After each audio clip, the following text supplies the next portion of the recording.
Pemilihan suara ulang, PSU, dilakukan di TPS 04 Bukang Mata, Desa Tanete, Kecamatan Simbang Kabupaten Maros, Sulawesi Selatan, Rabu, 3 Desember 2024. Pemungutan suara dimulai pukul 7 WITA dan akan berlangsung hingga pukul 13 WITA.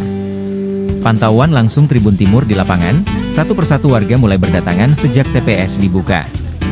Walaupun hujan turun, namun tak menyurutkan semangat warga untuk datang untuk menyalurkan suara. Hingga saat ini sudah 190 pemilih yang datang ke TPS. Sementara total DPT berjumlah 429 orang.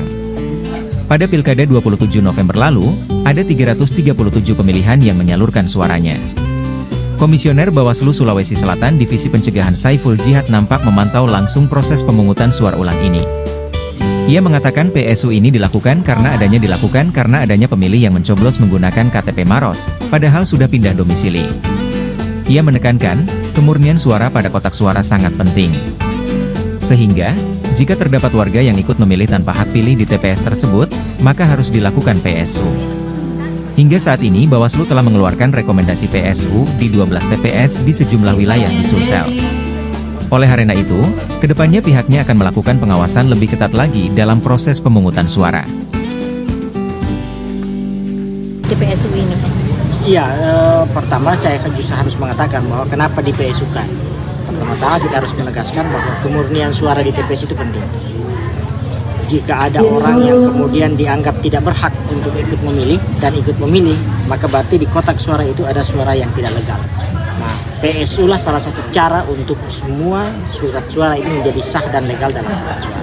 Nah, kita rekomendasikan dan kita pastikan bahwa jangan lagi terjadi hal-hal yang bisa berdampak pada PSU itu sendiri. Nah, di Maros ini ada satu TPS yang di PSU-kan, dari sudah 12 TPS sekarang yang direkomendasikan di tingkat pengawas di Sulsel untuk di PSU-kan. Salah satunya di Maros, di Simbang. Sulsel berapa Pak? Di mana-mana saja? Sudah ada rekomendasi, sudah ada 12. Ada di Maros 1, Makassar 1, Bone 1, Jeneponto 1, kemudian Enrekang 3, Tanah Toraja 2, Toraja Utara 1, kemudian Luwu Timur 1. Pak, apa yang menjadi indikator Pak untuk PSU di Maros ini? Ya, kalau kita mengacu ke undang-undang, kan di situ dijelaskan. Kalau di Maros ini ada 2 pemilih yang tidak berhak ikut memilih.